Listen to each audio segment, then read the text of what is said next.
Baik.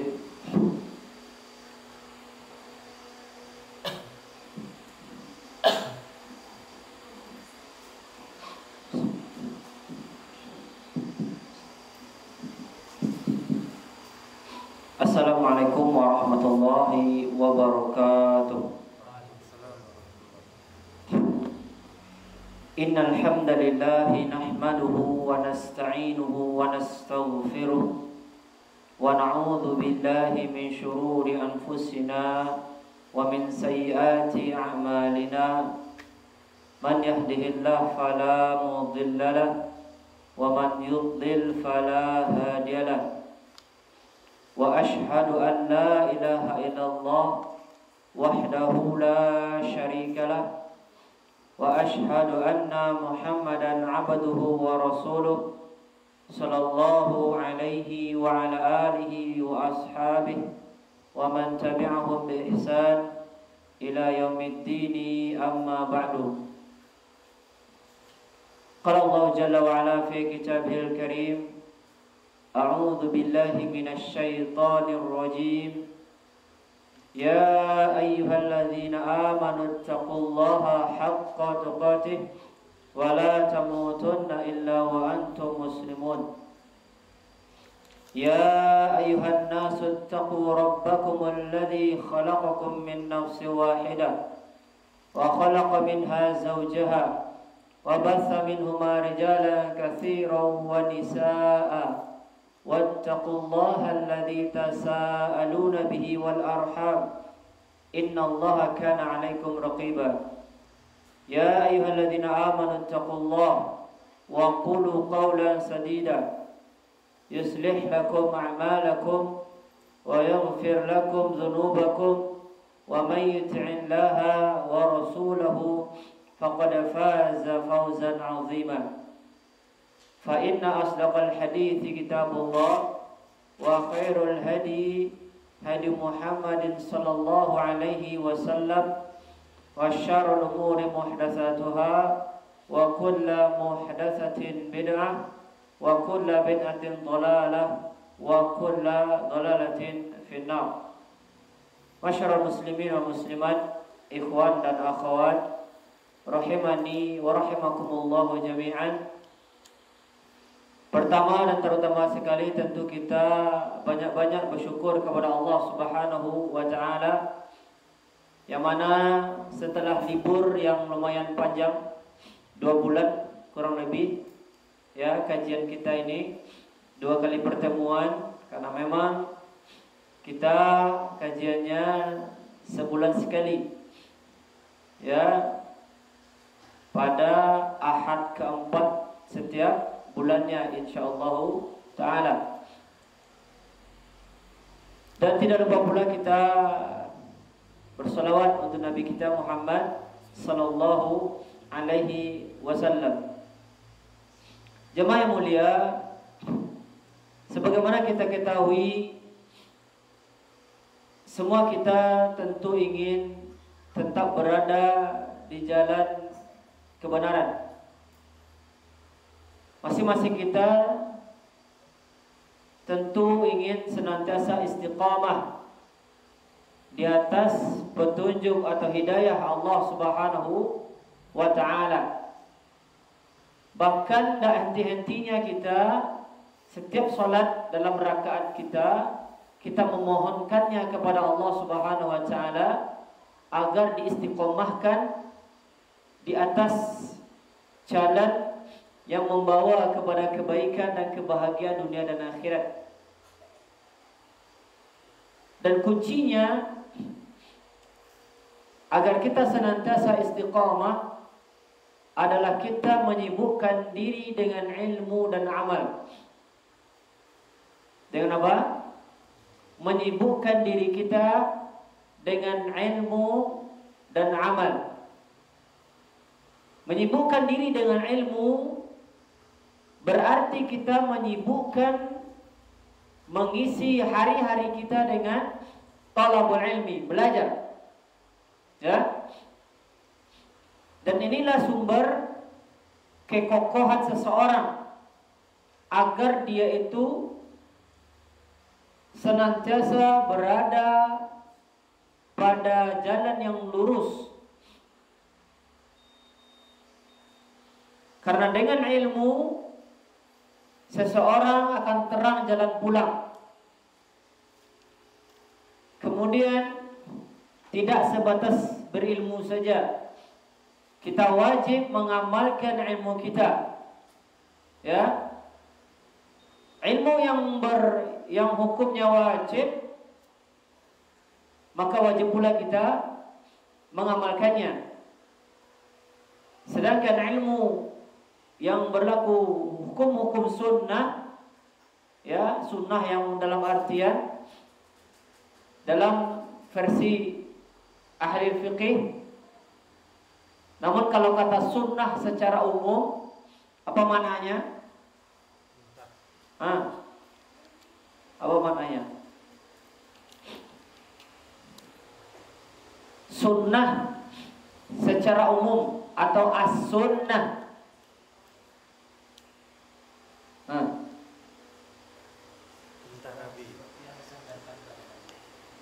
Itu versi ahli hadis. Dia secara umum ajaran Nabi. Ya, kalau disebutkan sunnah, kembali kepada sunnah, maksudnya apa? Kembali kepada ajaran Nabi Sallallahu Alaihi Wasallam. Ya, kajian sunnah. Ya, karena ini yang perlu kita pahamkan masyarakat kita. Karena masyarakat banyaknya mendengar kata sunnah itu adalah yang versi fikih, yang dalam artian pemahaman mereka sesuatu yang dikerjakan berpahala dan ditinggalkan tidak mengapa. Makanya ada mereka mengatakan, ini orang ini sunnah yang wajib tidak ada dibahasnya, kajian sunnah saja. Makanya perlu kita jelaskan apa itu sunnah. Ya, karena kita sudah terlanjur menyinggung masalah sunnah, perlu kita murajaah kembali. Ya, ada beberapa definisi sunnah versi ya para ulama dan khusus pada bidangnya masing-masing. Adapun tadi secara global as-sunnah atau sunnah yang dimaksud itu adalah ajaran Nabi Sallallahu Alaihi Wasallam. Kalau di dalam bab akidah, sunnah itu adalah apa? Apa? Wajib. Tuh. Kalau dalam bab akidah, apa yang disebut dengan sunnah itu? As-sunnah. Tuh. Gimana nih, kita udah ngaku nih, sudah terlanjur ngaku ahlu sunnah, tapi apa itu sunnah belum mengerti. Ya, boleh kita dari awal lagi, tidak apa-apa. Namanya belajar. Ya, lupa saya Ustaz, memang itu tanda antum pernah belajar. Kalau tak pernah belajar, tak akan ada lupa. Lupa berarti pernah tahu. Ya. Jadi sunnah secara akidah itu al-iman, at-tauhid. As-sunnah dalam perkara akidah itu al-iman, keimanan, atau at-tauhid, atau akidah as-sahihah, akidah yang benar. Itu arti as-sunnah kalau dalam bab akidah.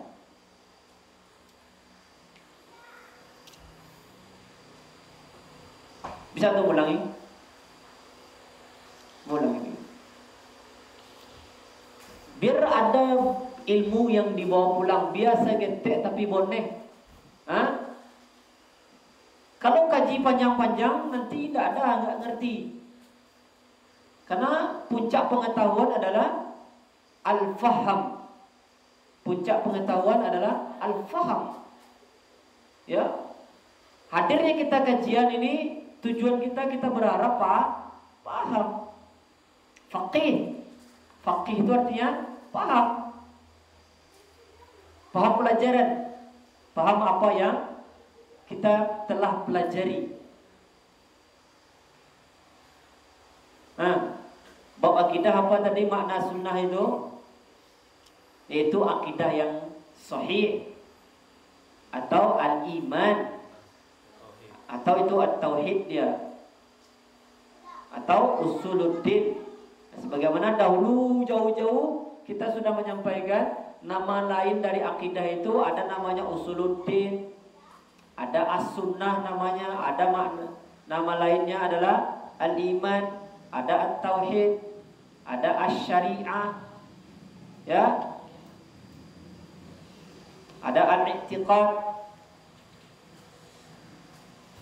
Adapun dalam sunnah versi ya fikih, ahli fikih, fuqaha, maka maksudnya adalah perintah yang berupa anjuran.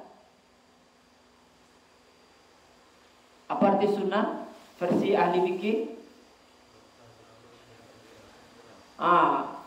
Perintah yang berupa anjuran atau perintah yang tidak terlalu ditekankan.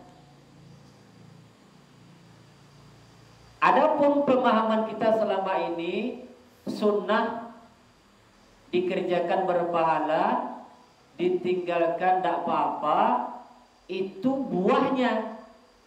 Bukan arti sunnah itu, bukan arti sunat. Itu buahnya itu.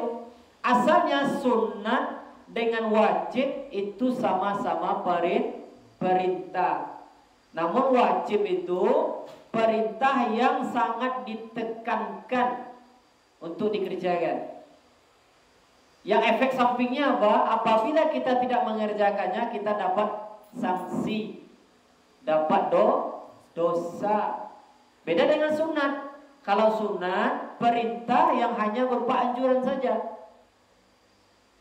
Yang apabila kita tidak melaksanakannya, kita tidak mendapatkan sanksi. Fahim tuh? Baik. Adapun menurut ulama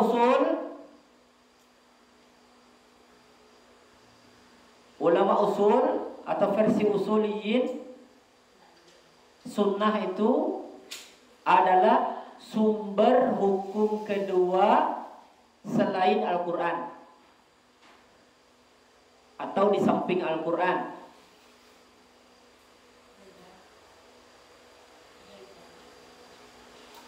Jadi agar kita bisa memahami sebagaimana konteks. Kalau kita membahas kitab-kitab usul, berarti ya kalau ada kata sunnah, berarti oh ini maksudnya. Kalau dalam kitab akidah ada ulama mengatakan sunnah, berarti maksudnya itu akidah yang benar. Kalau buka kitab fikih ada kata sunnah, nah itu mayoritas maksudnya adalah tadi amalan yang dikerjakan berpahala, ditinggalkan tidak mengapa, atau perintah yang berupa anjuran semata. Sedangkan menurut ulama hadis maknanya kurang lebih sama dengan hadis. Sunnah menurut ulama hadis yaitu sebagaimana yang dibacakan tadi sama al-akh, yaitu segala sesuatu yang disandarkan kepada Nabi SAW berupa perkataan beliau, perbuatannya, ketetapannya, dan sifat-sifat beliau, baik sifat khalqiyah maupun khuluqiyah. Khalqiyah artinya fisik, maupun khuluqiyah. Khuluqiyah apa? Akhlaknya. Ya, nah itu arti sunnah dari kalau versi ahlil hadis. Namun kembali tadi, kalau kita berbicara secara umum saja, seperti seruan kembali kepada sunnah, berarti yang langsung terlintas di pikiran kita apa? Kembali kepada apa? Ajaran Nabi. Dan itulah yang menjadi lawan dari kata bid'ah. Sunnah ajaran Nabi, bid'ah bukan ajaran Nabi. Paham? Lah tuh. Allah sudah tutup lah. Hah?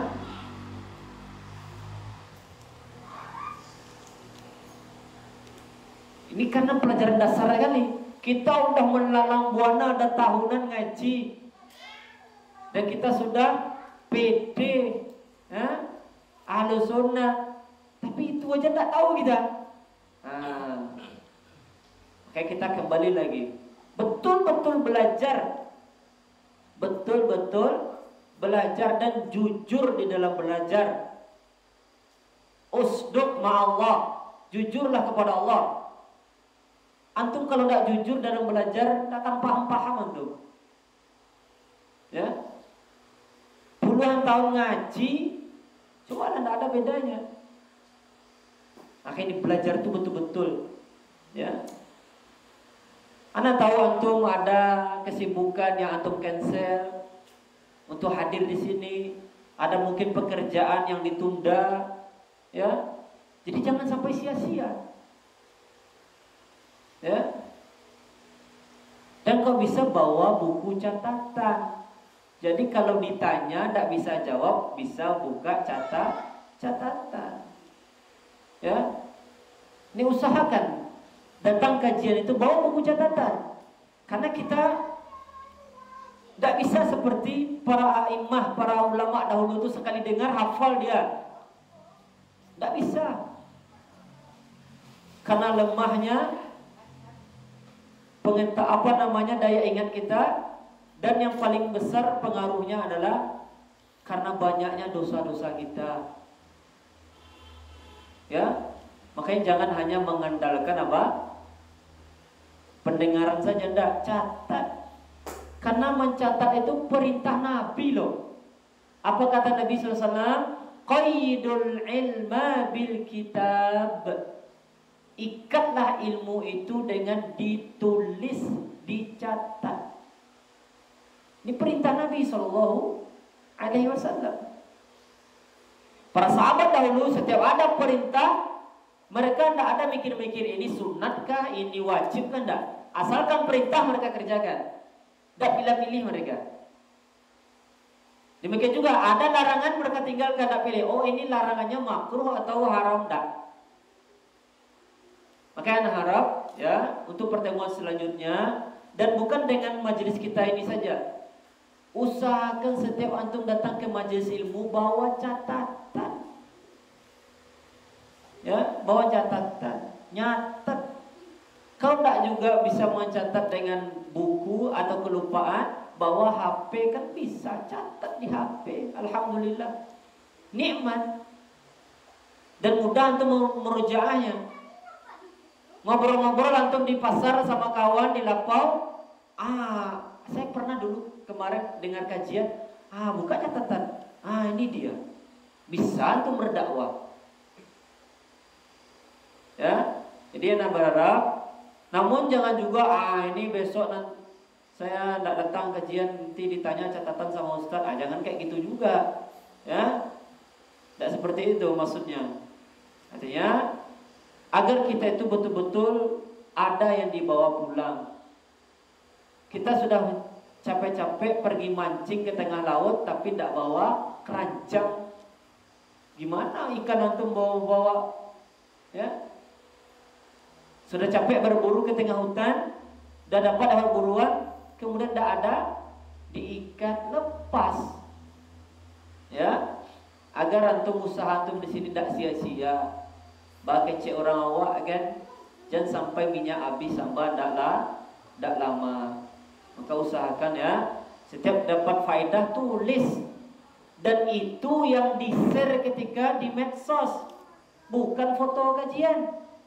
Ya, faedah-faedah kajian yang disebarkan. Nah, dan itulah yang akan memberikan manfaat. Baik. Nah, anak tanya sama antum lagi, apa arti sunnah secara umum?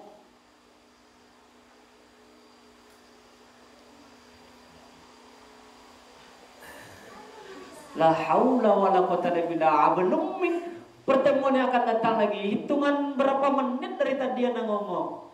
Hah? Apa yang antum pikirkan? Hah? Nah, apa Pak?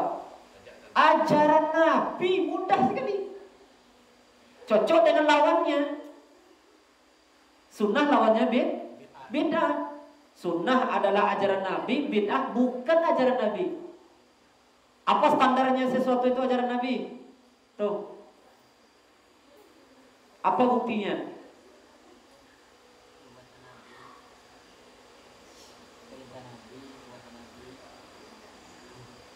Pas.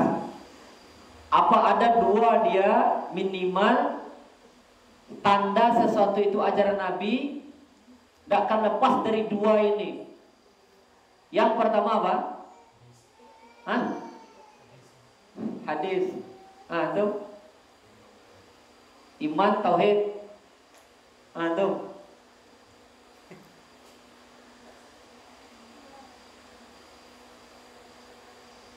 Karena ini jam-jam ngantuk. Kalau tidak disapa nanti antum saking apanya nanti kan sakinah dia kan, saking tenangnya ngantuk dia nanti. Nah, makanya anak tanya antum biar nyambung. Kita kajiannya nih jam-jam ngantuk ini, jam qailullah ya. Nah, standar sesuatu itu ajaran Nabi ada dua. Yang pertama ada perintahnya, dan yang kedua ada contohnya. Kalau memang itu ajaran Nabi pasti ada perintahnya, baik perintah dari Al-Quran maupun dari hadis. Dan kalau memang itu betul-betul ajaran Nabi, pasti ada contohnya. Dari siapa? Dari Nabi dan para sahabatnya. Jadi kita tak bingung-bingung, tidak usah terlalu ngegas debat-debat dengan siapa. Apapun orang mengatakan ini bagian dari Islam, ini ajaran Islam, ini kan baik, tanyakan mana perintahnya? Hah? Mana perintahnya? Ketika kita tanya mana perintah, mana dalilnya? Dari Al-Quran dan hadis. Kemudian mana contohnya? Contoh pengamalannya mana? Ada nggak diamalkan oleh Nabi dan para sahabat?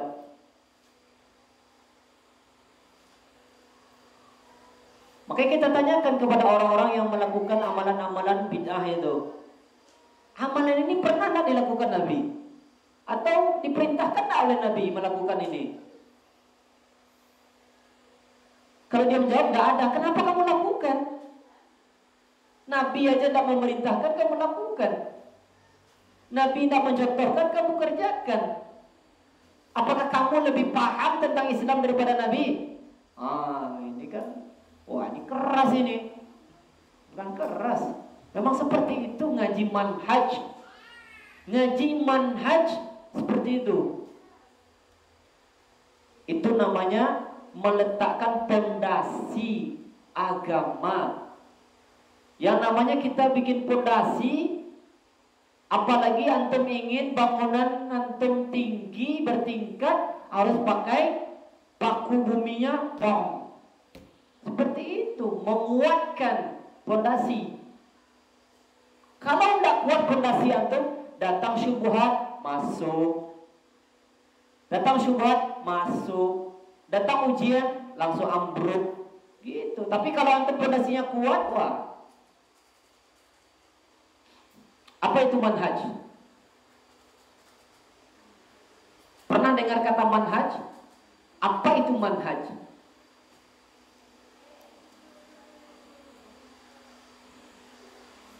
Nah, jangan sungkan-sungkan. Suara laki-laki itu bukan aurat. Nah, iya. Jangan sungkan-sungkan. Kami dahulu ketika belajar seperti itu, ketika ditanya sama Ustadz, antum jangan malu-malu jawab. Suara laki-laki itu bukan aurat. Ya. Nah, keluar kan?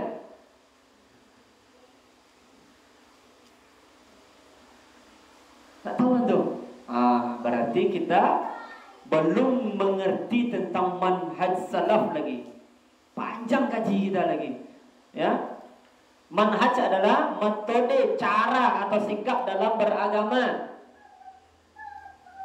Dan cara sikap beragama siapa yang kita contoh, yaitu Rasulullah dan sahabatnya.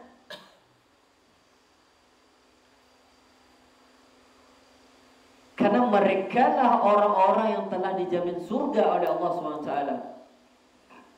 Kalau ingin masuk surga, ikuti jalan orang yang telah dijamin surga. Orang yang sudah sukses. Jelas. Ngapain bikin-bikin ajaran-ajaran baru yang sudah jelas-jelas saja belum bisa kita amalkan secara sempurna. Maka inilah orang-orang yang berbuat bid'ah itu, mereka terkurung di dalam jahlul murakkab, bodoh pangkat dua. Tak mengerti mereka. Mereka menganggap baik sesuatu yang buruk.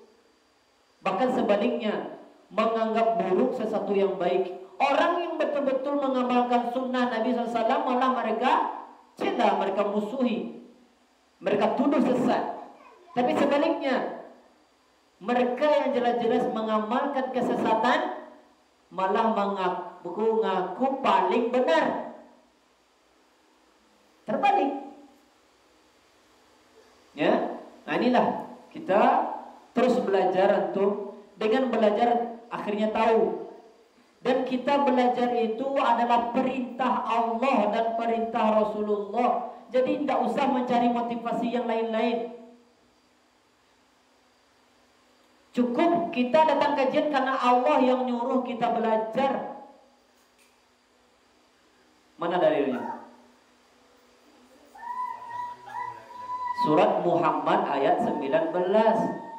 Fa'lam annahu la ilaha illallah.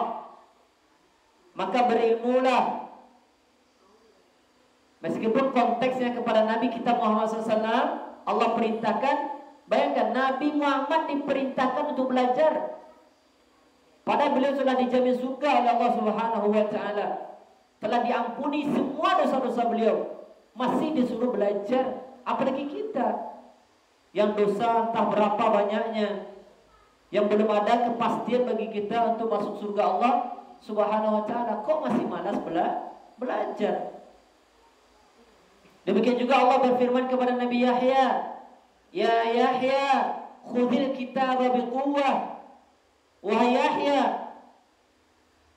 peganglah kitab itu, genggamlah kitab itu dengan kuat. Ambillah, pelajarilah dengan kuat, dengan sungguh-sungguh. Bayangkan, seorang nabi saja diperintahkan, apalagi kita.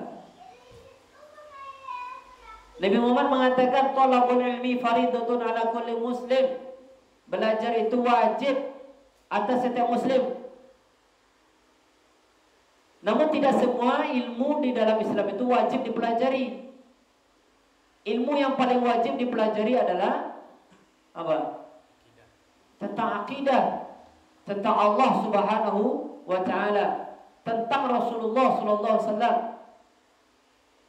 Ilmu tentang Allah agar kita tahu siapa yang kita sembah, tahu kita kepada siapa kita berikan ibadah kita, tahu kita kepada siapa kita berharap dan meminta,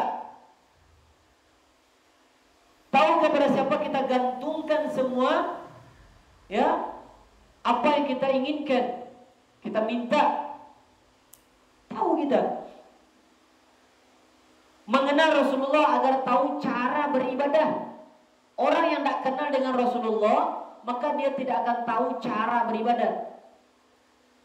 Karena dengan mengenali Rasulullah SAW berserta sunnah-sunnah beliau dan para sahabatnya, maka sehingga kita tahulah kita bagaimana cara beribadah kepada Allah Subhanahu wa ta'ala.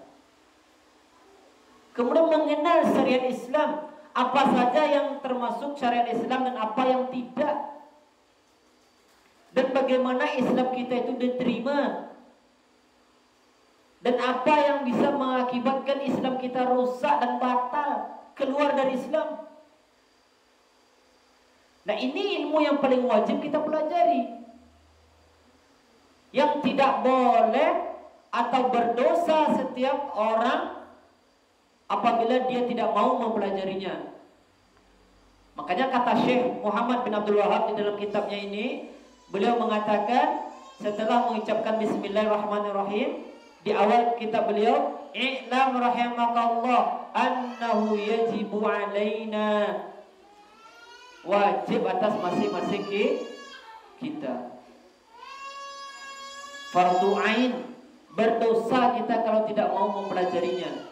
Sedangkan kita ada wasilah, beda dengan kawan-kawan kita atau dosa-dosa kita yang tinggal di pedalaman, yang jauh dari majelis ilmu, ya, tidak juga bisa masuk saluran televisi. Maka mereka mendapatkan uzur, dapat uzur mereka. Tapi antum sudah dapat, sudah tahu ada kajian, sudah tahu jadwal kajian, namun antum tidak mau mendatanginya, antum akan ditanya oleh Allah Subhanahu wa ta'ala. Tidak main-main ini, tidak main-main. Antum akan ditanya oleh Allah Subhanahu wa ta'ala terhadap nikmat. Tsumma latus'alunna yauma idzin 'anil na'im. Masing-masing antum akan ditanya oleh Allah nanti tentang nikmat. Dan tidak ada nikmat yang paling besar di atas dunia saat ini dibandingkan duduk di majelis ilmu belajar. Tidak ada. Dibandingkan dengan dunia ada sisinya, tidak ada artinya. Ilmu din. Bayangkan. Alangkah banyaknya orang melalaikan majelis ilmu. Dia akan ditanya oleh Allah Subhanahu wa ta'ala nantinya. Akan dimintai pertanggungjawaban oleh Allah. Tak main-mainan tuh. Waalaikumsalam warahmatullahi. Ya. Maka oleh sebab itu, ana harapkan kepada antum semua, semangatlah belajar betul-betul. Betul-betul. Sebagai tanda bukti jujurnya hijrah antum. Orang dia ngaku hijrah kepada sunnah, ngaku-ngaku hijrah kepada salafus saleh, manhaj salaf, namun enggan datang di majelis ilmu, maka dia itu gombal semata, dia itu tak jujur dia. Hijrah itu bukan hanya sebatas apa? Casing, tak. Hijrah yang paling penting itu dari kebodohan, hijrah kepada ilmu. Itu yang hijrah. Arti hijrah apa? Pindah, berubah dari kebodohan kepada paham agama, dari bid'ah kepada sunnah, dari syirik kepada tauhid, ya, dari maksiat kepada taat. Seperti itu. Dari yang malas-malas datang kajian, tidak peduli dengan majelis ilmu, kita kadang hijrah, semangat datang majelis ilmu. Ya. Paling kurang cuman sepekan sekali minimal. Namun inilah yang banyak dilalaikan oleh kebanyakan kita. Jangan sampai antum termasuk ke dalamnya. Dan itu melihat kondisi masyarakat, ya, itu menandakan mukjizatnya Nabi SAW. Beliau mengatakan, kalian di akhir zaman itu bagaikan buih di lautan, banyak lagi tapi ampuh. Jangan sampai kita termasuk bagian yang ampuh itu. Paham? Harus menjadi apa yang terbaik. Masa kalah dengan ahli dunia? Ya, kalahkan ahli dunia dengan akhirat.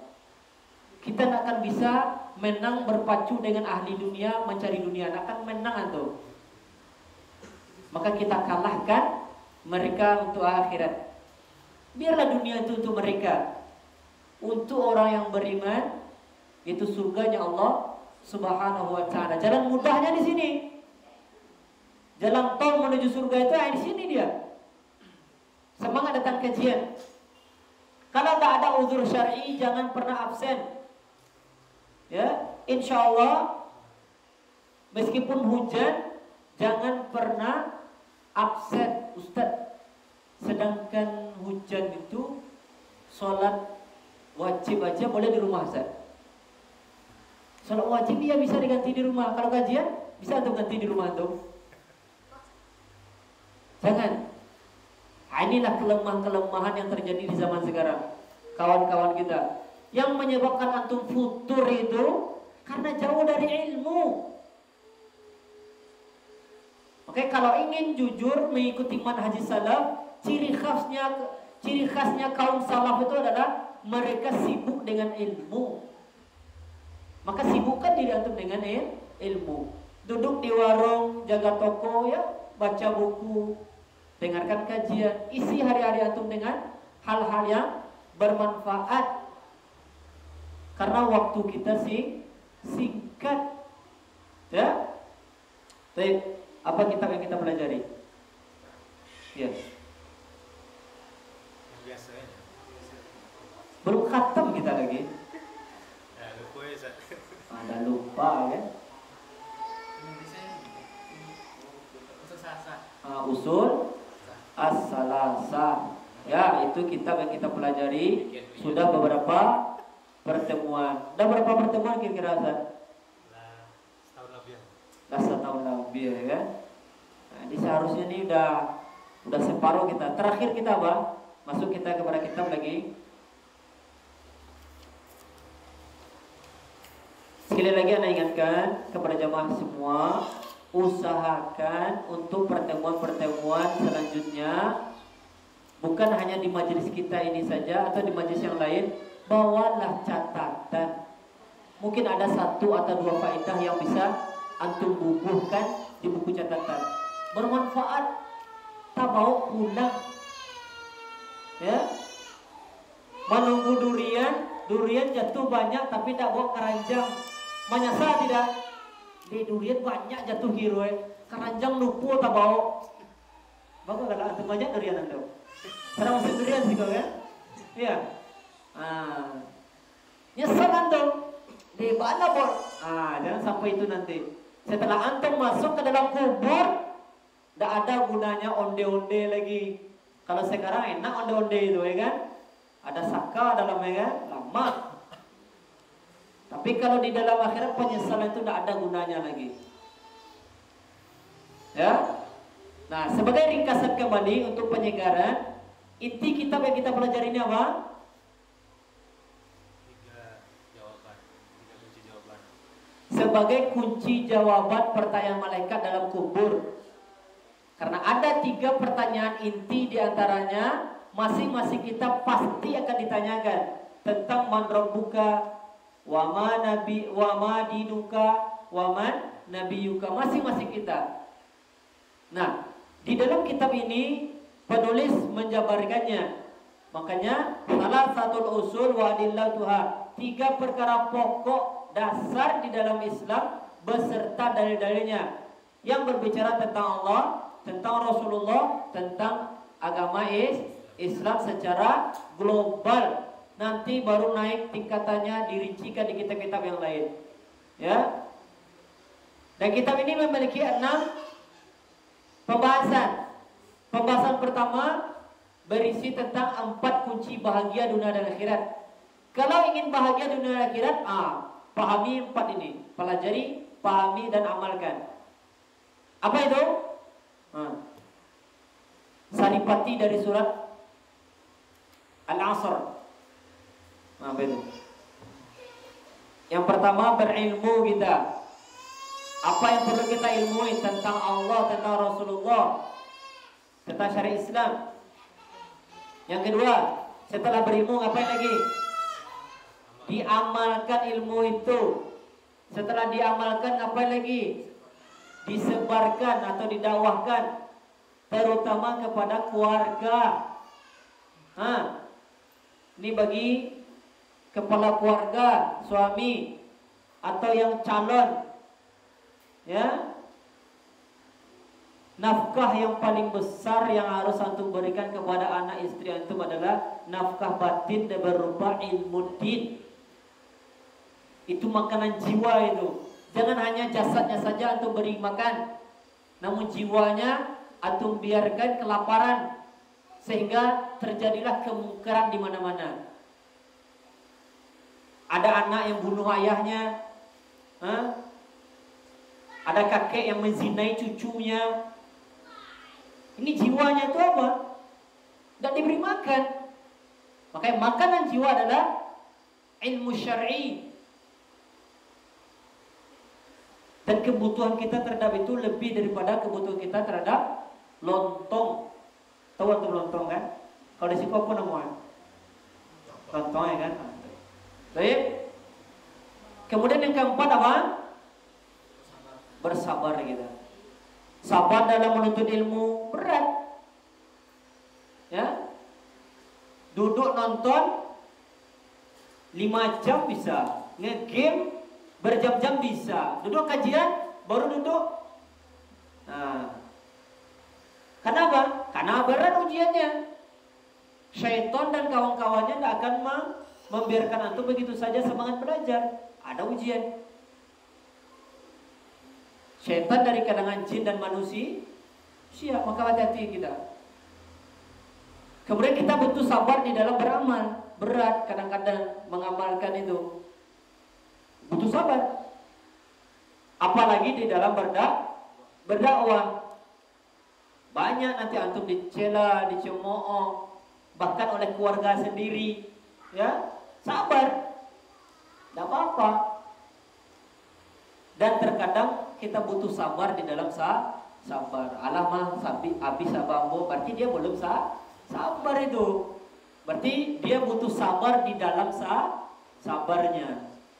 Ya, antum yakin kata-kata orang memancing ya, itu melatih kesabaran, yakin antum?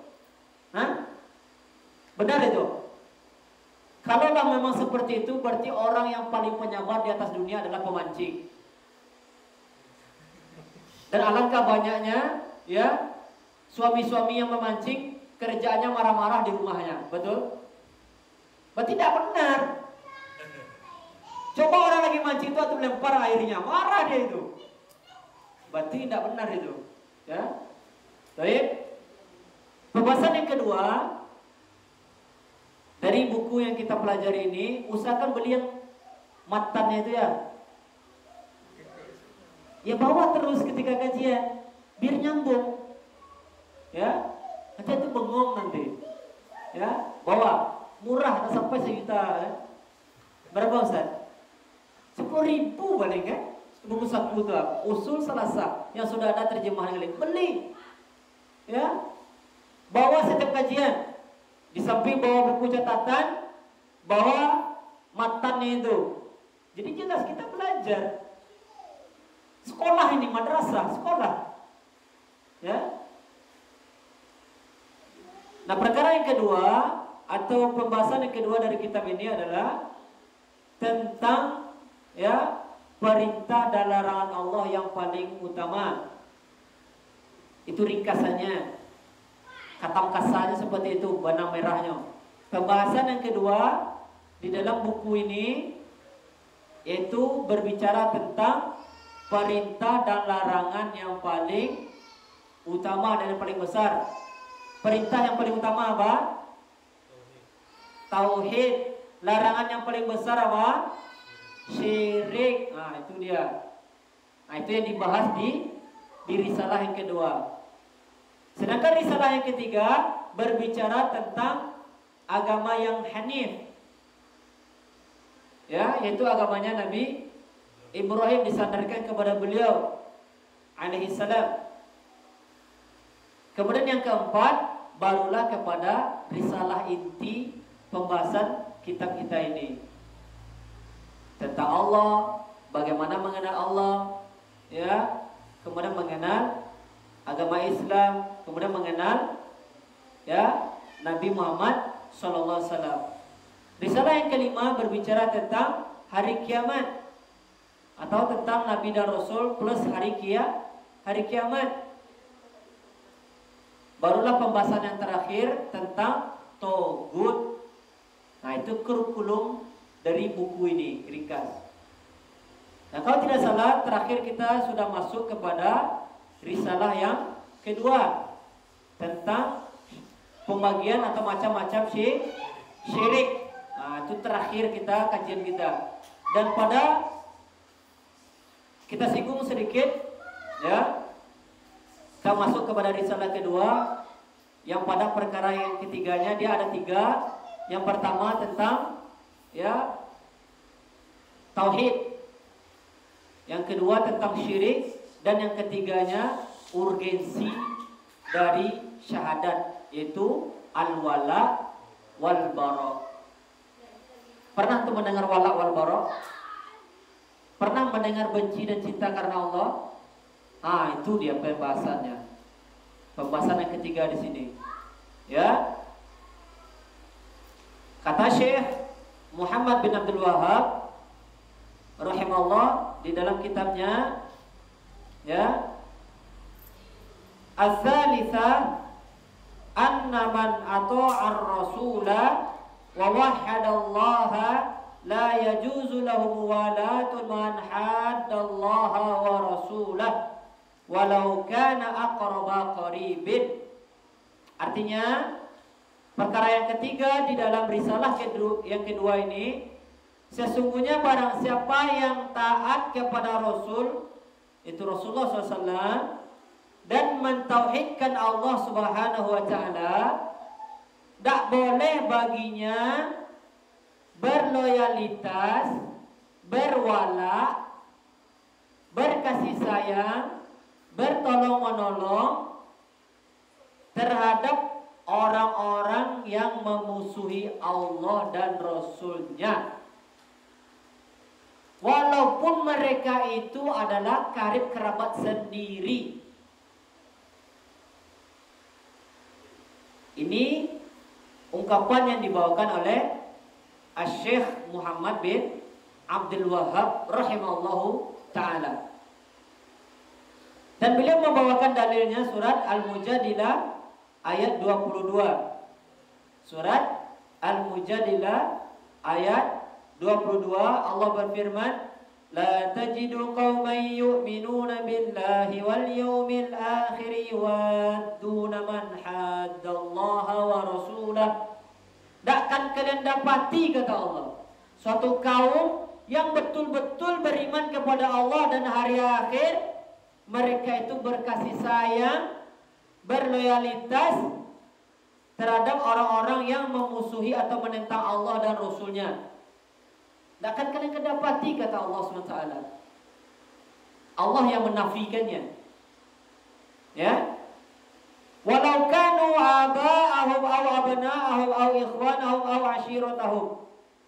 Meskipun mereka itu adalah orang tuanya sendiri, anaknya sendiri, ya, saudara-saudaranya sendiri, atau kerabat-kerabatnya sendiri, tidak akan kalian dapati, kata Allah. Kenapa demikian? Ulaika kataba fi qulubihimul iman. Karena Allah telah, ya, menetapkan keimanan di hati mereka. Jadi orang yang betul-betul beriman di hatinya, maka dia tidak akan berloyalitas kepada orang kafir. Tidak akan mau dia itu memuji-muji orang kafir, ya. Tidak akan mau dia mengucapkan selamat Natal, ya. Tidak akan mau dia itu apa? Sengaja bertamasya ke negeri-negeri kafir. Nah, itu dia. Kalau orang betul-betul beriman kepada Allah dan hari akhir, maka dia tidak akan mau ke sana. Kalaupun dia tinggal di sana, dia akan hijrah. Ya. Tapi kalau tidak, berarti ada di sana penyakit di sana. Sebagaimana penyakit orang-orang liberal. Belajar agama ke Chicago, gimana itu? Belajar Islam ke Chicago, gimana? Dan malah mencela apa? Orang yang belajar ke mana? Ke Madinah. Aneh. Orang yang belajar ke Chicago dipuji-puji, orang yang belajar ke Madinah dicela, dikatakan sesat. Ah, ini aneh sekarang. Dunia terbalik. Dan benar. Dan benar Nabi sudah mengatakan di akhir zaman nanti apa? Yang jujur dianggap pengkhianat. Ya. Dan begitu sebaliknya. Kemudian kata Allah, lanjutannya, wa ayyadahum biruhim minhu. Dan Allah telah mengikat mereka dengan wahyunya. Kata ruh itu di dalam Al-Quran ada beberapa makna. Mungkin bisa dicatat. Kata ruh di dalam Al-Quran itu memiliki beberapa makna. Di antaranya ya ruh yang bermakna roh, ya, nyawa. Kedua, bermakna wahyu. Seperti di dalam ayat ini. Yang ketiga, bermakna malaikat Jibril. Kemudian kata Allah di sini, wa yudkhiluhum jannatin tajri min tahtiha al-anhar khalidina fiha. Orang yang betul-betul benci dan cinta karena Allah, mencintai apa yang Allah cintai dan membenci apa yang Allah benci, maka Allah akan masukkan dia ke dalam surganya Allah Subhanahu wa taala. Mencintai apa yang Allah cintai. Nah, apa saja yang dicintai oleh Allah?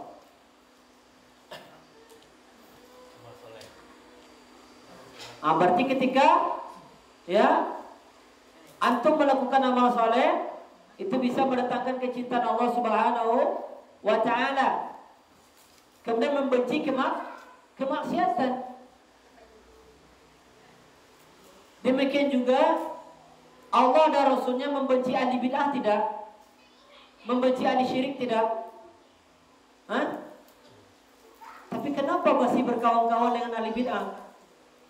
Duduk-duduk bahkan belajar kepada ahli bid'ah. Gimana ini? Tidak benar cinta antum. Ya? Dan Allah mengatakan lanjutnya, radhiyallahu anhum wa radu'an. Dan orang yang betul-betul benci dan cinta karena Allah, maka dia akan mendapatkan ridhonya Allah Subhanahu wa taala. Kemudian Allah katakan, ulaika hizbullah. Mereka itu adalah golongan Allah Subhanahu wa taala. Ala inna hizballahi humul muflihun.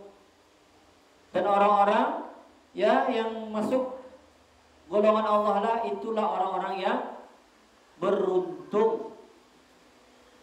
Nah, terkait masalah wala wal bara, ada 3 kaidah, ada 3 onggoknya, 3 rukun. Yang pertama, berloyalitas atau cinta secara totalitas, zahir maupun batin, kepada Nabi dan para sahabatnya mutlak.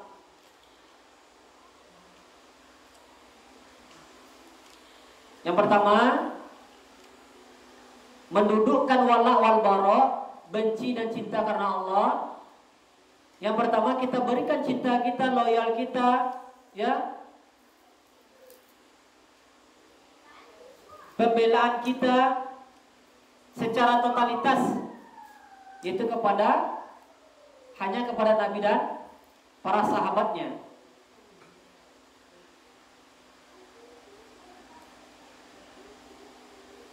Kemudian kelompok yang kedua atau kaidah yang kedua, kita membenci secara totalitas, berlepas diri, berpaling secara totalitas, baro'ah kepada orang kafir. Orang kafir dan orang musyrik tulen. Artinya musyrik yang sudah sampai derajat kekufuran.